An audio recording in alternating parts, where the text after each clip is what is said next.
Tila naging malapit sa Russell Westbrook situation ang kinahihinatnan ng kasalukuyang career ni Jordan Clarkson matapos walang NBA team ang nagka-interesado dito ng maging free agent. Swerte na lang ay kinuha siya ng Knicks at maraming nagsasabi na last shot o last hope na lang ni JC ito na patunayan ng kanyang sarili na may maiboboga pa siya. Maglalaro kaya siya sa PBA kung wala na ito sa NBA? Si Jordan Clarkson ay isa sa mga kilalang Filipino-American na manlalaro sa NBA. Sa tagal niya sa liga, napatunayan na niya ang kanyang kakayahan bilang isang scorer, lalo na sa bench. Ngunit sa kasalukuyang yugto ng kanyang karera, sinasabi ng marami na ito na ang kanyang last chance. Ito ay hindi dahil sa kakulangan ng talento kundi dahil sa mga pagbabago sa kanyang katawan, role, at team situation. Habang tumatanda ang isang atleta, natural na bumababa ang pisikal na abilidad.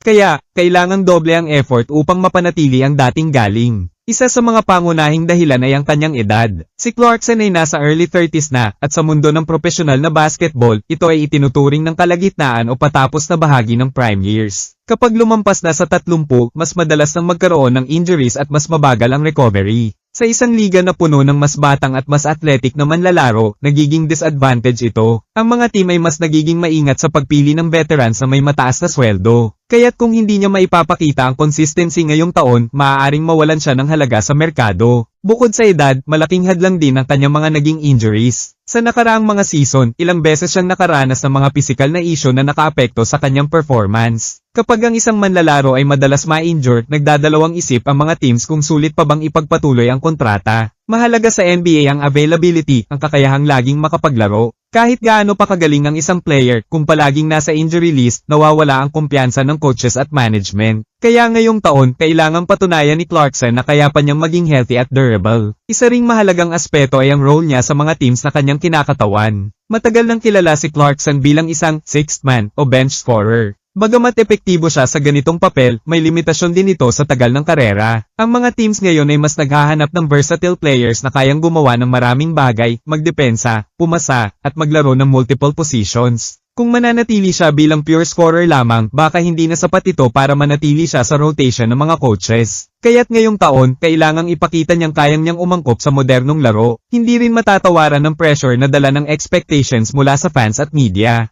Sa kanyang nationality bilang Filipino-American, marami ang tumitingala at sumusubaybay sa kanya. Ang bawat laro niya ay may kaakibat na inaasahan mula sa buong komunidad. Kapag hindi siya nag-perform ng maayos, mabilis ang feedback at minsan, kritisismo. Kaya ang bawat season ay nagiging mas mahalaga para sa kanyang reputasyon. Ngayong taon, may dagdag na pressure dahil alam ng lahat na maaaring ito na ang huling pagkakataon niya sa NBA. Ang pagbabago sa direksyon ng mga NBA teams ay isa ring dahilan kung bakit mahirap para sa mga veterano na manatili. Maraming teams ngayon ang tumututok sa youth development at rebuilding process. Ang mga mas batang players ay mas mura ang sweldo, mas matagal ang shelf life, at mas flexible ang development. Sa ganitong sistema, ang mga veteran players ay kadalasang naaapektuhan o nawawalan ng spot. Kaya't kailangan ni Clarkson ipakita na kaya pa niyang makipagsabayan at magturo sa mas bata. Kung hindi, baka tuluyan na siyang mapag-iwanan. Isa pang konsiderasyon ay ang kanyang shooting efficiency. Sa mga nakaraang season, bumaba ang kanyang shooting percentages, lalo na sa 3-point area. Bilang isang scorer, mahalaga na consistent ang kanyang opensa. Kapag hindi na siya makapuntos ng mataas sa kaunting minuto, nawawala ang silbi ng kanyang role. Kailangan niyang ipakita ngayong taon na kaya pa niyang maging efficient kahit limitado ang playing time. Kung hindi, baka hindi na siya kunin ng mga contender teams. May kinalaman din sa usaping ito ang kanyang kontrata. Sa mga veterans na may mataas na sweldo, kadalasang sila ang unang inaayos ng mga teams kung kailangan ng salary cap space. Kung hindi na sulit ang performance kumpara sa halaga ng kontrata, madalas silang i-trade o ibuyo. Ito ay isang senyales na hindi na sila prioridad. Para kay Clarkson, nangangahulugan ito ng pag-ikot sa iba't ibang teams o paghanap ng bagong opportunity. Kaya't ngayong taon, kailangan niyang ipakita na worth it pa rin siya. Isa rin sa mga usapin ay ang kanyang leadership at pagiging mentor. Maraming veteran players ang nagtatagal dahil sa kanilang leadership sa locker room. Ngunit kailangan din nila ng performance upang suportahan ito. Hindi sapat ang experience kung wala ng impact sa court. Kaya kung nais ni Clarkson magtagal pa sa NBA, kailangan niyang patunayan na may value pa siya on and off the court. Isang season na lang ang maaaring maging basehan ng mga team para dito. Sa larangan ng international basketball, nakikita rin ang kanyang commitment sa paglalaro para sa bansa. Ngunit sa NBA, mas matindi ang level ng kompetisyon. Ang mga teams ay hindi nagbabase sa nationality kundi sa production at contribution. Kung gusto niyang manatili sa NBA, kailangang mangibabaw ang kanyang skills kaysa sa kanyang popularity. Hindi sapat ang pagiging idol, kailangang may konkreto siyang ambag sa laro. Ito ang kailangan niyang mapatunayan ngayong season. Ang pagbabago sa rotation at lineup ng mga koponan ay malaking epekto rin sa mga veterano tulad ni Clarkson.